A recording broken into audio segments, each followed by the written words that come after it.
On the crisp morning of September 16th, 2025, the eyes of the world turned once again to Joint Base Andrews in Maryland.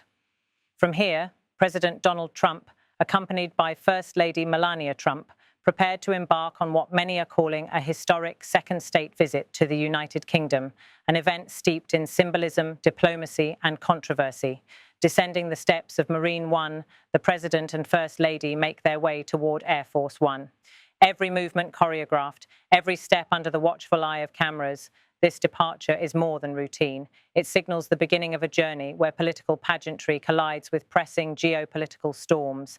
As they stride across the tarmac, hand in hand, the symbolism is unmistakable.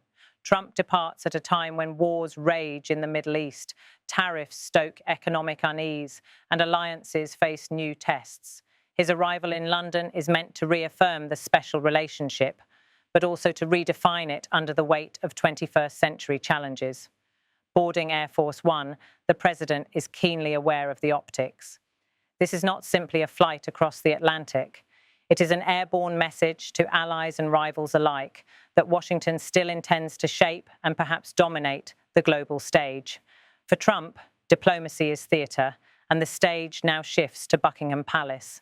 Cameras freeze these final moments before takeoff, the wave, the gesture, the image that will appear on tomorrow's front pages.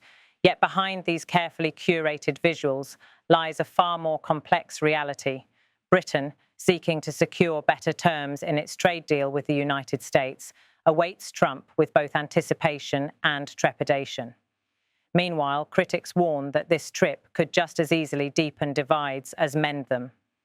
Upon landing, President Trump will be greeted by King Charles, a monarch who now plays an increasingly diplomatic role in bridging global divides.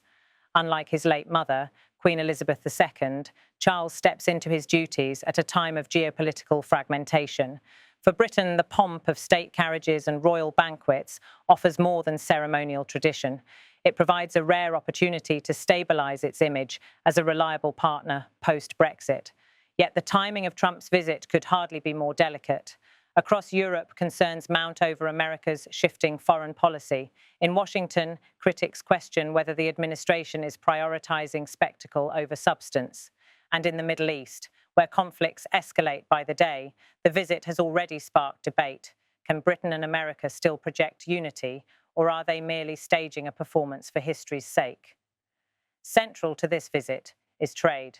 President Trump has insisted Britain is eager for improved terms in the bilateral deal, suggesting he remains open to further negotiations. For London, these talks could mean the difference between economic vulnerability and stability. But trade is not conducted in isolation.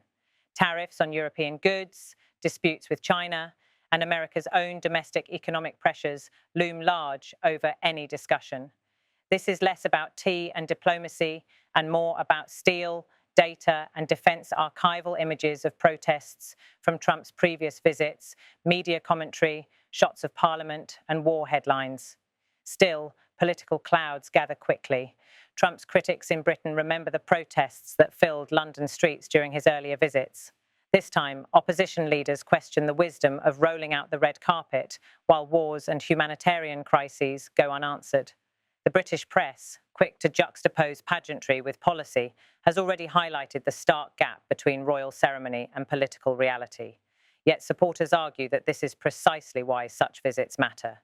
They believe Trump's direct style, polarizing though it may be, forces nations to confront uncomfortable truths about trade, security, and sovereignty. Air Force One takes off. Dissolve into London awaiting the arrival. Union Jack and Stars and Stripes fluttering together. Royal Guards in formation. As Air Force One rises above the Washington skyline, it carries with it not just the President and First Lady, but the weight of history, controversy, and expectation. When Trump touches down in London, the eyes of the world will once more focus on the choreography of diplomacy, the banquet halls, the royal handshakes, the gilded speeches. But beyond the spectacle lies the question, can this visit deliver more than symbolism? Can it reshape trade relations, ease transatlantic tensions, and signal unity in a fractured world?